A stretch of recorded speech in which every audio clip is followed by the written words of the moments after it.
All right, well, farmers and ranchers, they use federal crop insurance to mitigate risk on their farms.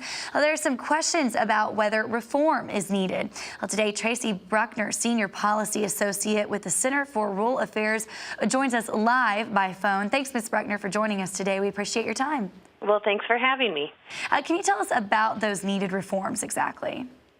Yeah, we think crop insurance is a really valuable component of an effective farm safety net, but we think that it's also doing some things that disproportionately benefits the largest and wealthiest farms. It doesn't do a whole lot to recognize some of the conservation that farmers are doing, and actually is a disincentive for conservation. And it really needs to also provide greater access to farmers who are doing things differently and maybe aren't growing the 4 or 5 major crops. And then we also think there needs to be some transparency around it.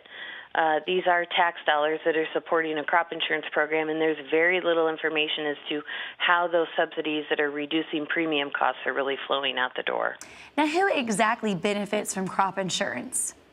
Well, farmers across the country, primarily, you see the largest percentage probably, in our area where we are, in the Great Plains in the Midwest, it's largely corn, soybean farms that benefit the most from crop insurance, but cotton and rice producers also. I think it was 70% of all crop insurance supports those 4 crops, which are corn, soybeans, wheat, and cotton. Now, does the federal crop insurance program provide equal access to farmers of all types and all locations as well? Well, not necessarily. If you're a farm who's doing some really highly diverse crop rotation systems, not all of your cropping systems are, equally recognized under crop insurance. And that's where we're saying we need to open up access for those farms who have 7, 8-year rotations and are doing some different crops. Not all of those crops, if they aren't something that's recognized in the county as a significant crop, they're typically not recognized, and it's hard to get data for those farmers to be equally insured.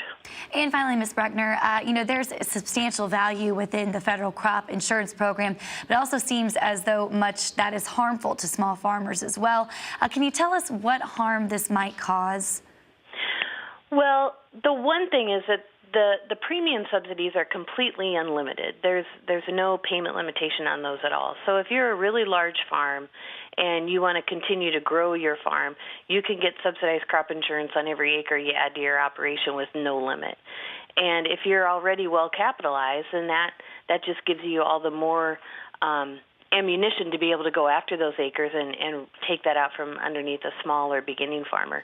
One thing that we found too, we've had a lot of farmers call us and say that they lost some land because a farm was able to transfer their proven yield from other farms over to a new farm that they gained, and some beginning farmers lost access to land because of that, so that farm, because they were able to drag a higher proven yield over, they were able to get a higher premium subsidy and a higher guarantee on that land. So that put the beginning farmer at a disadvantage, and they weren't able to offer the same kind of cash rent that large farm was able to offer.